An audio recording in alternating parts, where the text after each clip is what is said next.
Selamat siang Pak Effendi. Selamat Bagaimana siang kabar juga. hari ini Pak? Selamat siang juga Bu Pia. Alhamdulillah kabar saya siang hari ini baik. Bagaimana Eh, kabar Bu Pia? Alhamdulillah saya juga baik Pak. Alhamdulillah. Eh, saya Nah, bisa, apa ya apa Bu, yang bisa saya bantu ini Pak? begini Bu, saya beberapa minggu ini saya merasa gelisah, kemudian pikiran saya itu mumet, kemudian perasaan nggak menentu karena banyak sekali tugas-tugas yang dibebankan kepada saya, Bu. Oh begitu Pak ya. Ya, Mungkin karena beban tugas yang banyak itu membuat Bapak jadi mumet, banyak pikiran Pak ya. ya. Saya Nah, saya harap nanti tujuan dari pembicaraan kita pada siang hari ini bisa saya mendapatkan solusi yang terbaik terhadap permasalahan saya, terutama dalam manajemen waktu yang saya lakukan itu, Ibu. ya Pak, mudah-mudahan saja Pak ya. Nah, Ya. ini apa tujuan Bapak nih dalam meningkatkan kompetensi Bapak untuk manajemen waktu ini Pak? Yang pertama tujuan saya nanti bisa menyelesaikan tugas-tugas saya.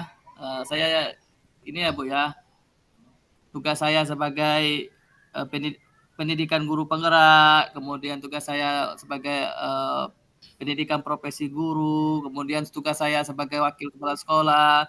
Nah, itu bisa terlaksana dengan baik dan tugas-tugas itu bisa dikerjakan secara maksimal, Bu. Oh, gitu ya, Pak. Nah, kira-kira apa yang sudah Bapak lakukan untuk mencapai tujuan Bapak tadi, Pak? Sebenarnya sebelumnya ya Bu ya, saya telah membuat coret-coretan lah seperti itu untuk uh, segala skala prioritas untuk kegiatan-kegiatan yang saya lakukan. Ya. Misalnya kegiatan pendidikan guru penggerak itu tugasnya apa saja yang dibebani, kemudian tugas dari kegiatan PPG apa saja, kemudian tugas dari kepala sekolah apa saja, itu sebenarnya setelah saya ini, tapi ya itulah Bu, yang namanya kita manusia biasa ya Bu, kita kadang lelah, kadang jenuh, seperti itu, kadang melaksanakannya juga tidak maksimal, seperti itu. Iya, Pak. Sebagai manusia biasa, Pak ya, yang kita memiliki keterbatasan juga gitu. Nah, selanjutnya kira-kira apa nih yang menjadi tantangan Bapak dalam mencapai tujuan Bapak tadi? Iya, sebenarnya tantangannya Bu ya masalah waktu ya Bu ya.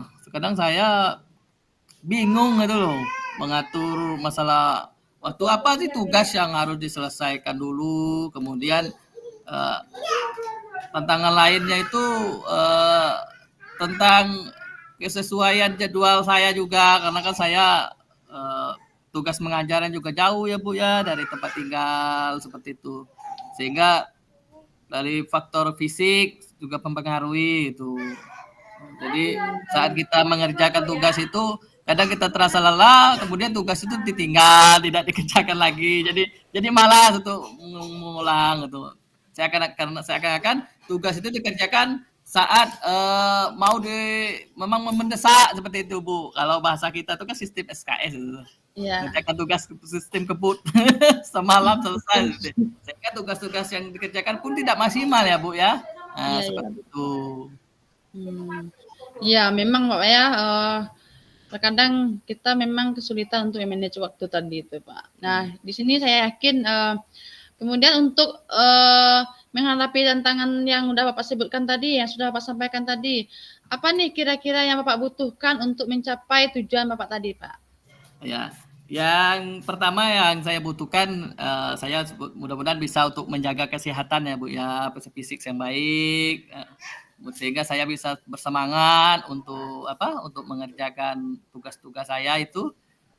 Kemudian yang kedua saya membutuhkan partner, dalam arti ada teman sejawat, teman seperjuangan yang bisa selalu mengingatkan saya gitu kan. Kemudian terutama tugas-tugas misalnya di pendidikan guru penggerak ini ada teman-teman yang meng-share tugasnya, memberi kabar atau merekomendasikan referensi. Kemudian sama lah seperti di program PPG juga seperti itu. Kemudian kalau untuk tugas di sekolah ada support dari kepala sekolah juga, kemudian support dari rekan guru juga seperti itu, Bu.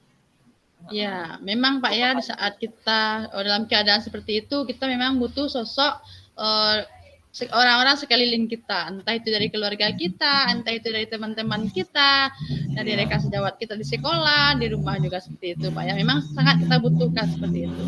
Nah, kemudian bagaimana nih Pak? Apakah Bapak sudah memiliki gambaran nih tentang bagaimana cara Bapak bisa memanajemen waktu dengan baik agar tugas Bapak yang banyak itu bisa terselesaikan dengan tepat waktu, Pak?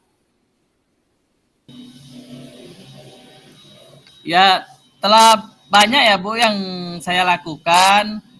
Yang pertama saya telah membuat yang namanya jadwal prioritas. Setelah itu saya berusaha untuk tidak menunda-nunda tugas atau menunda-nunda kegiatan yang ingin dilakukan, itu tidak saya tunda-tunda lagi.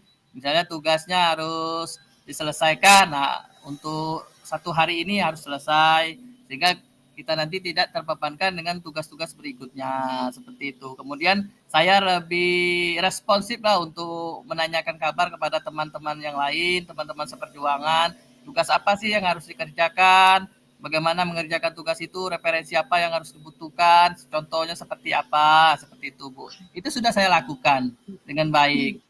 Kemudian dukungan-dukungan dari keluarga juga, dukungan dari istri, dari anak untuk menjaga kesehatan supaya lebih baik, sehingga saya lebih semangat Bu untuk mengerjakan tugas itu seperti itu. Itulah hal-hal yang telah saya lakukan Bu. Ya, setidaknya Bapak Effendi punya strategi ataupun punya trik-trik Pak ya untuk menyelesaikan atau meminimalisir atau mungkin memanajemen waktu dengan baik sehingga tugas-tugas banyak yang tadinya Bapak Effendi punya bisa terselesaikan setidaknya tepat pada waktunya. Nah, baiklah Pak Effendi, saya rasa kita sudah sampai di penghujung percakapan kita pada hari ini, Pak.